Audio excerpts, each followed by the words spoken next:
नमस्कार. दिनांक 29 मार्च 2025 ह्या दिवशी अमावस्या आहे आणि अमावस्या म्हटल्यानंतर अनेक लोकांच्या मनात फार गैरसमज तयार होतात. लोक तर अमावस्या आल्यानंतर काहीतरी घरामध्ये विचित्र घटना घडेल की काय ह्या पद्धतीची नकारात्मक भावना त्यांच्यामध्ये तयार होते. तर अमावस्या च्या दिवशी असे कोणते उपाय आहेत जे केल्यानंतर फार तुम्हाला चांगला अनुभव यायला लागेल आणि हा उपाय केल्यानंतरच तुम्हाला 2-3 दिवसातच वेगवेगळ्या गोष्टी तुमच्या नजरेसमोर सुद्धा दिसायला तयार होतील. मुळात आजच्या दिवशी जी 29 तारखेला जी अमावस्या आहे ह्या दिवशी शनीचं मीन राशीमध्ये भ्रमण आहे. त्या दिवशी जी चंद्र रास आहे ती मीन रास आहे आणि त्याच्यामुळे अनेक वेगवेगळ्या गोष्टी तुम्हाला आजच्या दिवशी पाहायला सुद्धा मिळतील किंवा इथून पुढे 3 जूनपर्यंत तुम्हाला जाणवायला सुद्धा लागतील. कारण शनीचं जे गोचर आहे त्याच्यानुसार पण चांगली सुंदर अशी फळं तुम्हाला मिळत राहतील. तर ह्या ठिकाणी जे तुम्हाला आजच्या दिवशी जी अमावस्या आहे आणि ती जो उपाय करायचा आहे तो तुम्हाला जो करायचा आहे तो तुमच्या मुख्य दरवाजाच्या बाहेर तुम्हाला हा उपाय करायचा आहे. मुख्य दरवाजाच्या उंबरा ज्या ठिकाणी असतो त्याच्या पुढे तुम्ही एक पाऊल ठेवून जेवढं अंतर तयार होईल त्या अंतराच्या सेंटरमध्ये तुम्हाला ठेवायचा आहे.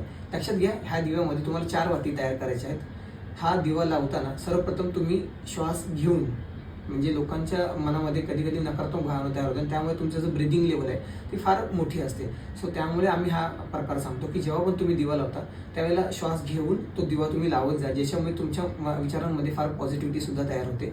तो श्वास घेतल्यानंतर तुम्ही तो दिवा बरोबर क्लॉकवाईज तुम्ही ते 4 दिशेला 4 ठिकाणी दिवा लावा आणि हा दिवा लावल्यानंतर त्या ठिकाणी कोणती लहान मुलं खेळणार नाहीत वगैरे ह्या गोष्टींचं पण जरा भान टाका, लक्ष द्या त्या ठिकाणी.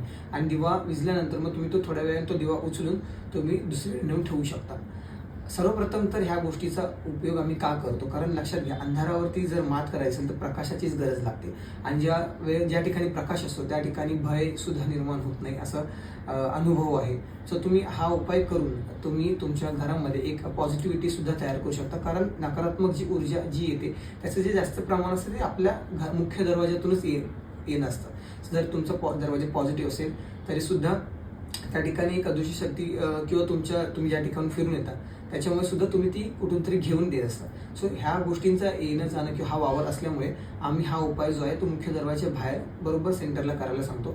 हा उपाय नक्की करा आणि फार फार सुंदर तुम्हाला अनुभव आले तर नक्की तुम्ही कळवा. आणि तुम्हाला त्या ठिकाणी कुठलं जर का विशेष गोष्टीचं जर मंत्र वगैरे घ्यायचं असेल तर तुम्ही त्या ठिकाणी मंत्र सुद्धा म्हणू शकता किंवा जर तुम्हाला हा जो उपाय आहे जर का विशिष्ट वेळेत करायचं असेल तर तुम्ही टाईम असं कमेंट करू शकता. तुम्हाला पर्सनलमध्ये तुम्हाला टाईम कळवण्यात येईल.